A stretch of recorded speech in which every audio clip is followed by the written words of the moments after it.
আজকে কম্প্যাকশনের যে বিষয়টা নিয়ে আলোচনা করা হবে সেটা হলো স্পেশাল কম্প্যাকশন টেকনিক। তো শুরুতেই আলোচনায় যে বিষয়টা আনতে চাচ্ছি সেটা হলো স্পেশাল কম্প্যাকশন টেকনিক বা রেগুলার কম্প্যাকশনের মধ্যে মেজর ডিফারেন্সটা কোথায়। তো নর্মাল কম্প্যাকশনের যে বিষয়টা এর আগে আমরা দেখেছি সায়েন্টিস্ট প্রক্টরের বেসিক ফান্ডামেন্টসের উপর বেস করে আমরা স্ট্যান্ডার্ড প্রক্টর টেস্ট দেখেছি বা মডিফাইড প্রক্টর টেস্ট দেখেছি।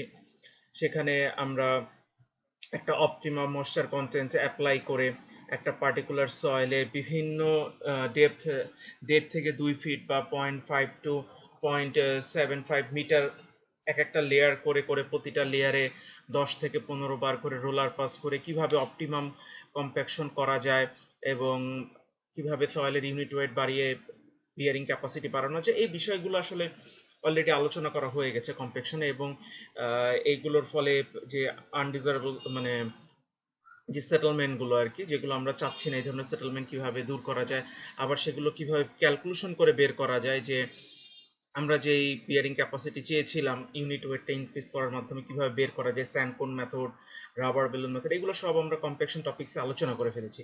তো এগুলোকে আমরা বলছি in general compaction technique. Now what about the special compaction technique? এটাকে আমি যদি একটু সংক্ষিপ্ত আকারে ব্যাখ্যা করি, সেটা হলো যখন আমরা রাস্তা তৈরি করি, বিশেষ করে রাস্তার কথা আমি বলবো আমরা। তো যখন আমরা রাস্তা তৈরি করি তখন দেখা যায় আমাদের যে সাবগ্রেড অরিজিনাল মাটি থাকে, সেই অরিজিনাল মাটির উপরে আমরা অনেক ক্ষেত্রে 8 ফিট, 10 ফিট, 12 ফিট বা 20 ফিটও পর্যন্ত বিভিন্ন লেয়ারে লেয়ারে মাটি ফেলে হাই করে রাস্তা তৈরি করি। এবং এই রাস্তাগুলো যখন তৈরি করা হয় তখন এই যে বিভিন্ন লেয়ার করে স্ট্যান্ডার্ড কম্প্যাকশন টেকনিক বা মডিফাইড কম্প্যাকশন টেকনিকের মেথোডোলজি অ্যাপ্লাই করে অপটিমাম ময়েশ্চার কন্টেন্ট বের করে দেন আমরা রোলার পাসের মাধ্যমে সয়েলটাকে কম্প্যাক্ট করে ফেলি। একটা রাস্তা 100 কিলোমিটার 200 কিলোমিটার রাস্তা এরকম থাকে, প্রস্থে হয়তো বা 25 থেকে 50 ফিট 60 ফিটও হয়ে থাকে এবং হাইটটা এরকম থাকে। তাহলে এই ধরনের কাজগুলো যখন করা হয় তখন দেখা যায় আমরা কম্পারেটিভলি রেগুলার যে কম্প্যাকশন টেকনিক এই টেকনিকগুলো অ্যাপ্লাই করে থাকি। কিন্তু স্পেশাল কম্প্যাকশন টেকনিকটা হলো যখন কম্পারেটিভলি বেশি ডেপথের সয়েলকে আমাকে কম্প্যাক্ট করতে হয় এবং লার্জ এরিয়া জুড়ে, লিনিয়ার লেন্থটা এখানে বিগ ডিল না, লার্জ এরিয়া জুড়ে। ফর এক্সাম্পল, যেমন আমি যদি আমাদের ঢাকার রিসেন্ট প্রজেক্টগুলো রেসপেক্টে বলে থাকি, যেমন আমাদের এমআরটি প্রজেক্ট যেটা হচ্ছে, এমআরটি প্রজেক্টের দিয়াবাড়ি ফেজ, বিশেষ করে দিয়াবাড়ি ফেজটার কথাই বলবো কারণ ওই জায়গাটা আমি নিজে সরজমিনে ভিজিট করে এসেছি। ওখানে দিয়াবাড়ি, উত্তরে দিয়াবাড়ি ফেজে যেটা হয়েছে, নিচু জমি ছিল, নিচু জমিগুলোকে বালি ফেলে উঁচু করা হচ্ছে, ওখানে একটা স্টেশন করা হবে। ওখানে দেখা যাচ্ছে যে কয়েক একর জায়গা, কয়েক একর বিশাল বড় একটা এরিয়া, এবং এখানে স্টেশন হবে। স্টেশনের কোথাও রোড হবে, কোথাও হয়তো বা মেইন প্ল্যাটফর্ম হবে, কোথাও অফিস বিল্ডিং হবে। হ্যাঁ, এখানে একটা নর্মাল এবং মাঝখান থেকে কিছু কিছু জায়গায় রাস্তাও হবে। এবং এই জায়গাগুলোতে দেখা গেছে 40 ফিট 50 ফিট পর্যন্ত বালি ফেলে, অ্যাডিশনাল বালি ফেলে তারপর সেগুলোকে ইমপ্রুভ করা হয়েছে। এবং ওগুলো লুজ কন্ডিশন, মানে ওখানে ফেলে 4-5 বছর 10 বছর ধরে অপেক্ষা করবে মনসুনের ফলে সেটা ধীরে ধীরে সেটেল করবে, সেটার সুযোগ নাই। হয়তো বালি ফেলে তার 1 বছর থেকে 1.5 বছরের ভিতরেই আমাদের পরবর্তী কনস্ট্রাকশনের কাজগুলো শুরু করতে হবে। তাহলে এই যে বিষয়গুলো, যে বড় একটা লার্জ এরিয়া যেটা লিনিয়ার ওয়েতে না, এরিয়া ওয়াইজ বিশাল বড় জায়গা, প্লাস এখানে অনেক ডেপথ পর্যন্ত সয়েলকে যদি ইমপ্রুভ করতে হয়, সয়েলের বিয়ারিং ক্যাপাসিটিগুলো যদি ইনক্রিজ করে ফেলতে হয়, তাহলে স্যান্ডি সয়েল যেগুলো বা কোর্স গ্রেন সয়েল যেগুলো ইমপ্রুভ করে নিতে হয়, এই ধরনের কেস যখন হয় তখনই স্পেশাল কম্প্যাকশন টেকনিকগুলো অ্যাপ্লাই করতে হয়। তাহলে আমার মনে হয় আমরা একটু আলোচনাটা বুঝতে পেরেছি যে রেগুলার কম্প্যাকশন আর স্পেশাল কম্প্যাকশনের মধ্যে পার্থক্য কি। তো যাই হোক, আমরা এরপরে আমাদের এই বইয়ে 3টা মেথড নিয়ে আলোচনা করা হয়েছে। একটা ভাইব্রোফ্লোটেশন, একটা ডাইনামিক কম্প্যাকশন, আর একটা হলো ব্লাস্টিং। তো ব্লাস্টিংটা নিয়ে আমি আলোচনা করব না কারণ এটা আমি ওভাবে কোথাও পাইও নি। এখানে আলোচনা করা হয়েছে বাট আমি আমার গুগল করে বা বাংলাদেশের রেসপেক্টে যদি বলি পাইনি। তবে dynamic compaction as well as ভাইব্রোফ্লোটেশন দুইটা মেথডই আমি বাংলাদেশে প্র্যাকটিস হতে দেখেছি। তো আলোচনাটা শুরু করছি। তো স্পেশাল কম্প্যাকশন টেকনিকটা কি বা রেগুলার কম্প্যাকশনের পার্থক্যটা বুঝতে পারলাম। এবার আমরা একটু এই প্রসেসগুলো নিয়ে একটু আলোচনা করি। এখানে আমি কিছু ভিডিও দেখাবো সুবিধার্থে। তো শুরুতে যে বিষয়টা আলোচনা করতে যাচ্ছি সেটা হলো ভাইব্রোফ্লোটেশন। তো ভাইব্রোফ্লোটেশনের জন্য যেটা সেট আপটা সামথিং লাইক দ্যাট। ভাইব্রোফ্লোটেশনের জন্য এখানে বিষয়টা এরকম হয় যে আমি অনেক ডেপথ পর্যন্ত যেখানে করতে যাচ্ছি, আমি এরকম ক্রেনের সাথে নিয়ে একটা টিউব লাগিয়ে দেওয়া হয়। এই টিউবের সামনে একটা ভাইব্রেটর থাকে। এই ভাইব্রেটরটা যেটা হয়, এই ভাইব্রেটরটা কন্টিনিউয়াসলি পানিও যোগ করতে থাকে প্লাস ভাইব্রেশনও দিতে থাকে। সো একটা বোরহোলের মতনও জেনারেট করে যায়, আর উপর থেকে অ্যাডিশনাল স্যান্ড যোগ করা হয়। স্যান্ড যখন যোগ করা হয় তখন সে এই যে জায়গা জুড়ে, এই সার্টেন জায়গা জুড়ে সে সয়েলটাকে ডেন্সিফাই করে ফেলে। এবং আমরা জানি কোর্স গ্রেইন সয়েলে যদি ওয়াটার যোগ করে ভাইব্রেশন করা হয় তাহলে এটা খুবই ভালো ডেন্সিফিকেশনের কাজ করে। এটা যদি আমি ফেজ ওয়াইজ, নিচে আমাদের ছবি আছে, এরপর আমরা ভিডিও দেখব যে এরকম সামনে একটা নজল থাকে, এই নজলের ওয়াটারের প্রেসারে এটা বোরহোলটা হয়ে যায়, আর বোরহোলটা কন্টিনিউয়াসলি ওয়াটার যোগ হতে থাকে আর উপর থেকে বালি যোগ করা হয়। আর এটা কিন্তু কন্টিনিউয়াসলি একটা ভাইব্রেশনের মধ্যে থাকে। তো এটা যখন একটা ভাইব্রেশনের মধ্যে থাকে, এই যে এখানে ছবিতে দেখা যাচ্ছে কম্পারেটিভলি সলিড, সলিড বলতে অ্যাকচুয়ালি বোঝাচ্ছে যে এই জায়গার সয়েলটুকু ডেন্সিফাই হয়ে গিয়েছে। তো এইভাবে অ্যাকচুয়ালি প্রসেসটা কন্টিনিউ হয় ভাইব্রোফ্লোটেশনের। আর আমরা যদি এটা একটা প্ল্যান ভিউ দেখি, এটা অনেকটা আমরা কম্প্রেসিবিলিটিতে স্যান্ড রেইন যে মেথডটা দেখেছি এটার সাথে অনেকটা রিলেটেড। এই যে এক একটা করে প্লাস সাইন দেওয়া আছে, যেগুলো এই প্লাস সাইনগুলো হলো এক একটা আমার ভাইব্রোফ্লোটিং স্যান্ড কলামের সেন্টার। তো যখন এরকম করা হয়, সে তার চারোদিকে রেডিয়াস জুড়ে, তার রেডিয়াস অফ ইনফ্লুয়েন্স জুড়ে একটা সয়েলকে সে ডেন্সিফাই করে ফেলে। তো এমনভাবে একটা থেকে আরেকটার ইন্টারভাল হতে হয় যাতে একটা সার্কেল আরেকটা সার্কেলকে ওভারল্যাপ করে ফেলে। তো এইভাবেই আসলে পুরো প্রজেক্টের নির্দিষ্ট ইন্টারভাল পরপর এই ভাইব্রোফ্লোটেশন প্রসেসটা মেনটেন করে জায়গাটাকে ডেন্সিফাই করে ফেলা হয়। তো আমরা এখন কয়েকটা ভিডিও দেখবো ভাইব্রোফ্লোটেশনের সাথে, আমি আলোচনাও করব, তাহলে আমাদের জন্য বুঝতে সুবিধা হবে। তো এখানে আমরা শুরুতে একটা অ্যানিমেটেড দেখছি যে এখানে একটা সয়েলকে ভাইব্রেশনের মাধ্যমে ডেন্সিফাই করে নেওয়া হচ্ছে। তো এখানে কোনো ওয়াটার ওইভাবে যোগ করতে দেখা যাচ্ছে না, ওয়াটারটা যোগ করতে দেখা যাচ্ছে না। এটাও এক ধরনের টেকনিক। এটা হলো যদি সয়েল বেশি লুজ অবস্থায় থাকে এবং আশেপাশে যদি কোনো ওয়াটার বডি থাকার কারণে ওয়াটার টেবিলটা রেস্ট অবস্থায় থাকে, সেক্ষেত্রে অনেক সময় ওয়াটার অ্যাডিশনাল ওয়েতে যোগ করতে হয় না, সেলফ ওয়েটে ওটা পেনেট্রেট হয়ে যায় এবং ভাইব্রেশনের মাধ্যমে সয়েল ডেন্সিফাই হতে থাকে। সো এই মেথডটা, এবং 30, 40, 50 ফিট যে ডেপথ পর্যন্ত আমার ডেন্সিফিকেশনের প্রয়োজন সেই পর্যন্ত নিয়ে এই ভাইব্রেশন করা হয়। তো এইভাবে আসলে নির্দিষ্ট ইন্টারভাল পর পর যতটুকু ডেপথ পর্যন্ত বা যতটুকু ডিস্টেন্স পর্যন্ত করা দরকার, যেটা আমরা প্ল্যানে দেখেছিলাম, সেভাবে এই প্রসেসটা কন্টিনিউ করা হয়। পুরো প্রজেক্ট জুড়ে এই প্রসেসটা কন্টিনিউ করা হবে। তো কন্টিনিউ হওয়ার পরে এরপরে আমরা একটা কম্প্যাক্টর মেশিন দিয়ে আমরা ডেন্সিফাই করব। তো এখানে একটা ধরনের কম্প্যাকশন মেশিন দেখানো হচ্ছে, কিন্তু এখানে চাইলে স্মুথ হুইল রোলার বা পিনোমেটিক রাবার টায়ার সহ আরো যে রোলার আছে, রোলারগুলো এটা দিয়ে অ্যাকচুয়ালি উপরের যে টপ সারফেস, আমি বিভিন্ন ডেপথ পর্যন্ত ডেন্সিফাই করার পরেও উপরের লেয়ারটা একটু লুজ অবস্থায় থাকে, সেটাকে ডেন্সিফাই করে ফেলা হয়। হ্যাঁ, তো এই যে আমরা যে পর্যন্ত যে কম্প্যাকশন মেথডটা দেখেছি, সেই কম্প্যাকশন মেথডগুলো অ্যাপ্লাই করে এইভাবে এটাকে ডেন্সিফাই করে ফেলা যায়। করার পরে এরপরে ওখানে যতটুকু স্ট্রাকচার করার দরকার করে ফেলে আমার কম্প্যাকশন প্রসেসটা শেষ হয়ে যায়। এখানে আমরা আরেকটা মেথড দেখছি, এটা আমাদের ওই যে ওয়াটার যোগ করে ভাইব্রেশন দেওয়ার যে মেথডটা, সেই মেথডটার অ্যানিমেটেড ছবির মতন। এই যে উপর থেকে বালি যোগ করা হচ্ছে, ভাইব্রেশন করা হচ্ছে, এবং এই ভাইব্রেশনের ফলে, এবং এখানে কম্পারেটিভলি একটা শ্যাডো, হ্যাঁ, একটা ডার্ক শ্যাডো হচ্ছে। তার মানে এই যে স্যান্ড, হ্যাঁ, এই স্যান্ড কলাম, এই জায়গার মাটিটুকু ডেন্সিফাই হয়ে যাচ্ছে, রেডিয়াস অফ ইনফ্লুয়েন্স জুড়ে কাজ করছে। এরকম নির্দিষ্ট ইন্টারভাল পর পর আমি সয়েলটাকে যদি ডেন্সিফাই করি, আমার পুরো প্রজেক্টটাই তখন ডেন্সিফাই হয়ে যাবে। আর এটা হলো আমার একটা রিয়েল প্রজেক্টের ছবি, যেখানে সয়েলকে ভাইব্রোফ্লোটেশন মেথডে ডেন্সিফাই করে ফেলা হবে, যেখানে ওয়াটার যোগ করা হবে এবং ভাইব্রেশন দেওয়া হবে। যাই হোক, এটা আমরা এটা দেখবো, এবং এটা রিয়েল প্রজেক্টের, ওখানে যে অ্যাডিশনাল স্যান্ডও যোগ করা হবে। তবে এখানে স্যান্ডের কিছু কোয়ালিটি থাকতে হয়, সেটা নিয়ে আমি পরে আলোচনা করছি। এখানে প্রজেক্ট ইঞ্জিনিয়ার, হ্যাঁ, এখানে আমি যদি একটু দেখি, হ্যাঁ, এখানে অ্যাকচুয়ালি ওই যে ওয়াটার যোগ করে একটা ভাইব্রেশন দিয়ে নিচে ইনসার্ট করে দেওয়া হয়। ওকে, শুরুতে সামনের দিকে নজল দিয়ে বোরহোলটা জেনারেট করা হয় এবং চারদিকে পানিও অ্যাড করা হয় এবং ভাইব্রেশন তো চলতেই থাকে। এইভাবে ধীরে ধীরে বোরিংটা হতে থাকে। এবং এর আগেও বলেছি যে এটা হলো বিশাল বড় ক্রস মানে এরিয়া জুড়ে যখন কাজটা করা হয়, যেখানে বিভিন্ন ধরনের প্রজেক্ট হতে পারে, তার মানে টোটাল সয়েলটাকে স্টেবল করে দিবে। তারপরে স্ট্রাকচারের লোড আলাদা আলাদা, স্ট্রাকচারের লোড অনুযায়ী আলাদা আলাদাভাবে ফাউন্ডেশন সিস্টেম চিন্তা করা হবে। ইভেন এখানে রোড হলেও তখন হয়তো বা 7 ফিট 8 ফিট পর্যন্ত অ্যাডিশনাল বালি ফেলে, হ্যাঁ, রোলার মেশিন দিয়ে দিয়ে যেখানে রোল করার দরকার হবে, যেখানে স্ট্রাকচারের ফুটিং করার দরকার সেখানে ওইভাবে নির্দিষ্ট ডেপথে ফুটিং করবে। কিন্তু ওভারঅল পুরো সয়েলটা ডেন্সিফাই হয়ে যাবে, কোথাও আনডিজারেবল সেটেলমেন্ট হবে না।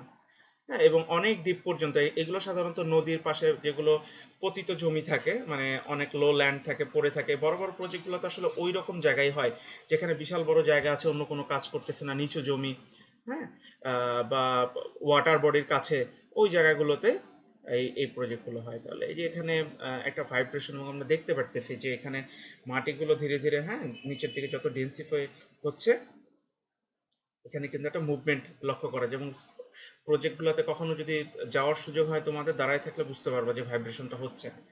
এই আর এখানে অ্যাডিশনাল বালি, কারণ এখানে তো যে বোরহোলটা হয়ে ফাঁকা হয়ে যাচ্ছে, ওই জায়গাটা তো ডেন্সিফাই সয়েল দিয়ে ডেন্স করতে হবে। আর এই জায়গা যে ভরাট করা হয়েছে বালি দিয়ে, এই বালিগুলো কিন্তু ফিলিং স্যান্ড, এগুলো কিন্তু কম্পারেটিভলি একদম খরচ একদম কম, হ্যাঁ, খুবই কম খরচ। কিন্তু এইখানে যে বালিগুলো যোগ করা হয়, বালিগুলো কম্পারেটিভলি কোর্স স্যান্ড থাকে, এবং ওইগুলোরও স্পেসিফিকেশন আছে, যেটা আমরা একটু পরে দেখবো। স্পেসিফিকেশন অনুযায়ী ওগুলো গ্রেডিং আছে, যে বালিগুলো যোগ করা হয়, এবং বালিগুলো কম্পারেটিভলি কোর্স স্যান্ড হতে হয়। তো ভাইব্রেশন চলতে থাকবে।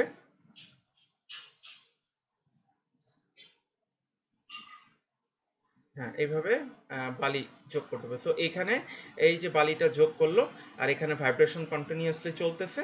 এইখান থেকে এই বোরহোলের ভিতরে বালি যোগ হতে থাকবে, পানি সহ ভাইব্রেশন হয়ে কম্পারেটিভলি ডেন্স একটা স্যান্ড কলাম জেনারেট করবে এখানে।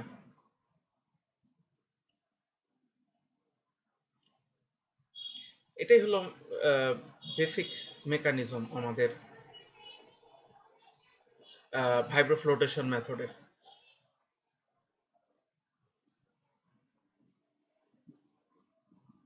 এভাবে স্যান্ড যোগ করা। এবং আমাদের আমি নিজে এমআরটিটা দেখে এসেছি, পদ্মা ব্রিজেও শুনেছি যে যেখানে অ্যাপ্রোচ রোডের পাশের যে জায়গাগুলো, সেই জায়গাগুলোতে এভাবে হয়েছে। বড় বড় প্রজেক্টে যেগুলো বা এই যে বিভিন্ন পাওয়ার প্ল্যান্ট যেগুলো হচ্ছে, সেগুলোরও নিচু জমিগুলোতে এইভাবে ডেন্সিফাই করে স্টেবল করার প্রয়োজন পড়ে। এটা ছিল আমাদের ভাইব্রোফ্লোটেশন। তো এখন ভাইব্রোফ্লোটেশনের মেকানিজমটা আমরা দেখলাম, কিভাবে ফাংশন করে সেটাও দেখলাম। এখন আমরা যে বিষয়টা নিয়ে একটু ভাইব্রোফ্লোটেশনেরই আলোচনা করব, সেটা হলো আমরা যে স্যান্ডটা দিয়ে ফিল আপ করবো, সেই স্যান্ডের কিছু কোয়ালিটি থাকতে হয়, যেটাকে এসএন নাম্বার বলে। তো এসএন নাম্বার বের করার জন্য এই যে আমাদের একটা ইকুয়েশন আছে 6.19। তো 6.19 আমাদের যে ইকুয়েশনটা আছে, এটা আমরা বের করতে পারবো।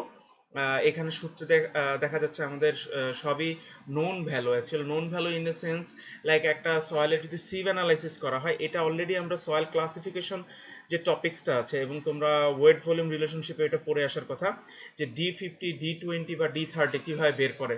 আমি আবারও বলছি, এটা আমাদের যে গ্রাফ থাকে, হ্যাঁ, পার্সেন্ট ফাইনার সহ, এই যে আমি যদি এই গ্রাফ থেকে বলি, এই যে পার্সেন্ট ফাইনার থেকে আমাদের যে গ্রেন সাইজের যে গ্রাফটা থাকে, আমি এখানে একটু একে দেখাই, যদি এটা দেখান। ফর এক্সাম্পল আমাদের D50 লাগবে, তো D50 মানে হলো এটা 40 আর এটা 60, তাহলে 50 কোথায় হবে, এরকম একটা জায়গায় হবে। আর আমাদের ফর এক্সাম্পল এই 3 নম্বর কার্ভটাই আমাদের কার্ভ, এক্সাম্পল আকারে বলছি, বা 3 নম্বর জোনের যে কার্ভটা, এটাই আমাদের কার্ভ। তাহলে 50 কোথায়, এখানে D50 মানে হলো আগে 50% ফাইনারে যেতে হবে। এখান থেকে আমি কার্ভে চলে আসবো, 50% ফাইনার থেকে আমি ফার্স্টে কার্ভে চলে আসব। কার্ভে চলে আসার পরে,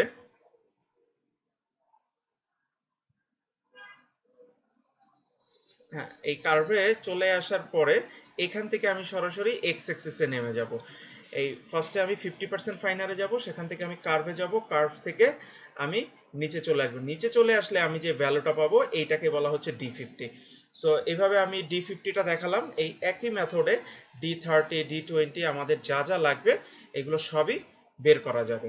ওকে, তো এইভাবে আমরা D50 D20 D10 বের করবো, ভ্যালুগুলো বের করবো। আর এখানে নিচে আমাদের একটা রেঞ্জ দিয়ে দেওয়া আছে, তার মানে আমাদের এই এসএন এর ভ্যালু যদি 10 এর মধ্যে হয়, তাহলে আমরা বলবো খুবই এক্সিলেন্ট কোয়ালিটির ম্যাটেরিয়ালস আমাদের এই স্যান্ড ফিলিংটার জন্য। এইভাবে গ্রেডিং করা যায়। এবং যত কোর্সার হয় এসএন এর ভ্যালু, এখানে জিনিসটা বলে, পার্টিকেল যত কোর্সার হবে যত কোর্সার পার্টিকেল হবে তার মানে তার এফএমটা যত বেশি হবে তার এসএন নাম্বারও দেখা যাবে বেশি হবে, এবং সেটা তত বেশি বেটার কোয়ালিটি হবে, তবে তার প্রাইসটাও কম্পারেটিভলি বেশি হবে। আচ্ছা, এবার যে বিষয়টা নিয়ে আলোচনা করতে যাচ্ছে, এটা গেল ভাইব্রেশন। এবার যে বিষয়টা নিয়ে আলোচনা করবো সেটা হলো ডাইনামিক কম্প্যাকশন। এই ডাইনামিক কম্প্যাকশন যেটা, এটার আমি ভিডিও দেখাবো। ডাইনামিক কম্প্যাকশনটা হলো, এখানে অনেক সূত্র দেওয়া আছে, এগুলো নিয়ে আলোচনা করতে যাচ্ছি না। একটা জায়গায় একটা বড় লোড, হ্যাঁ আচ্ছা এই ছবিটা নিয়ে আমি পরে আলোচনা করি, আগে আমি মনে হয় ভিডিওটা দেখাই, ভিডিওটা দেখালে ক্লিয়ার হয়ে যাবে।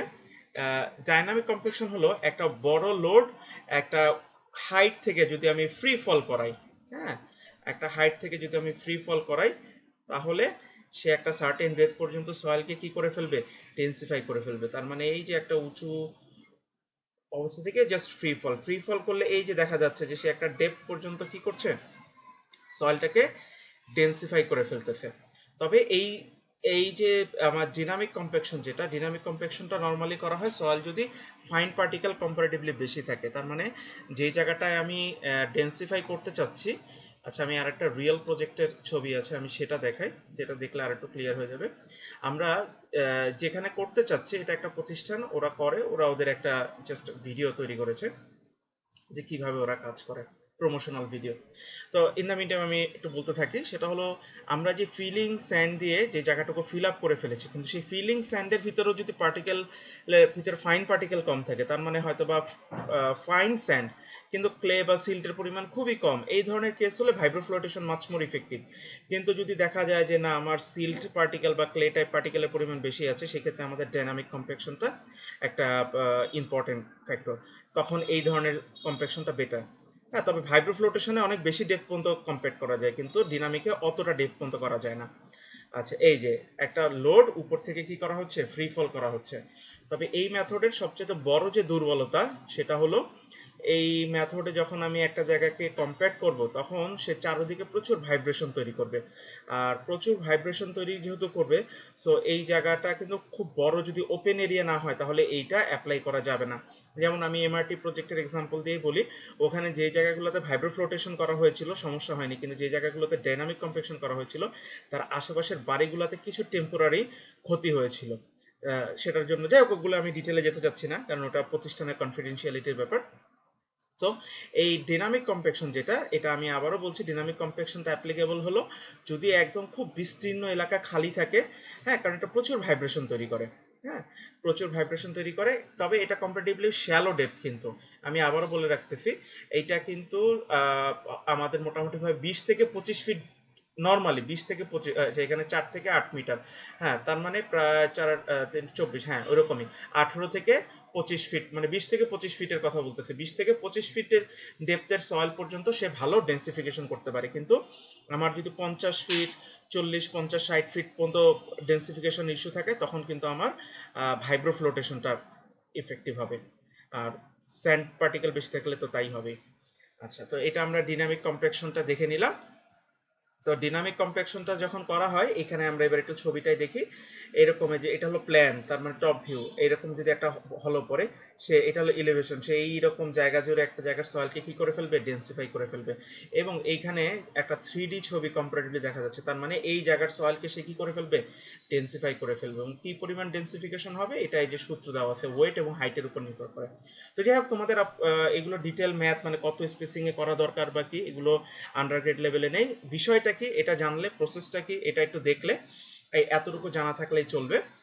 তাহলে আমরা ভাইব্রোফ্লোটেশন এবং ডিনামিক কম্প্যাকশন দুইটা মেথড দেখলাম, যে দুইটা মেথড আমাদের এই সয়েল ডেন্সিফিকেশনের জন্য, বিশেষ করে কম্পারেটিভলি ডিপ সয়েলের জন্য করা হয়, এবং এই জন্য এইটাকে বলা হচ্ছে স্পেশাল কম্প্যাকশন। এটা আমরা রেগুলার কম্প্যাকশন মেথডের সাথে মিল নেই, হ্যাঁ স্পেশাল কেসগুলোতে, রেগুলার কাজে এটা আমরা ব্যবহার করি না। ব্লাস্টিং নিয়ে আমি আলোচনা করছি না, কারণ এটা নর্মালি মাইনিং এর কাজে আমি দেখেছি, নর্মাল কম্প্যাকশন হিসেবে আমার দেখা হয়নি, তো আমি এটা আলোচনায় আনছি না। এখানে একটা ম্যাথ আছে, এটা একটু দেখে নেবে, সিম্পল জিনিস, ওই যে এসএন নাম্বার কিভাবে বের করে। তার মানে তোমার যদি সয়েলের প্রপার্টি দেওয়া থাকে, এখানে যেমন গ্রাফ দেওয়া নেই, সরাসরি ভ্যালু দিয়ে দেওয়া আছে, সো ভ্যালু দিয়ে তুমি সরাসরি বের করে ফেলবে। আর যদি গ্রাফ দেওয়া থাকে, তাহলে গ্রাফ থেকে কিভাবে বের করতে হয় সেটাও আমরা জানি, ওখান থেকে এসএন নাম্বার বের করে আমরা কোয়ালিটিটা কিরকম, যেটা দিয়ে আমরা ভাইব্রোফ্লোটেশনের ফিলিং ম্যাটেরিয়ালসটা কাজ করব সেটা বোঝা যাবে। তো যাই হোক, এই ছিল আমাদের অ্যাকচুয়ালি কম্প্যাকশনের যে বিষয়টা বাকি ছিল, স্পেশাল কম্প্যাকশন যেটা, সেটা আলোচনা করা হলো। তো ওভারঅল এইটাই ছিল আমাদের টোটাল কম্প্যাকশনের আলোচনা। তো এখানে আজকের লেকচারটা শেষ করছি।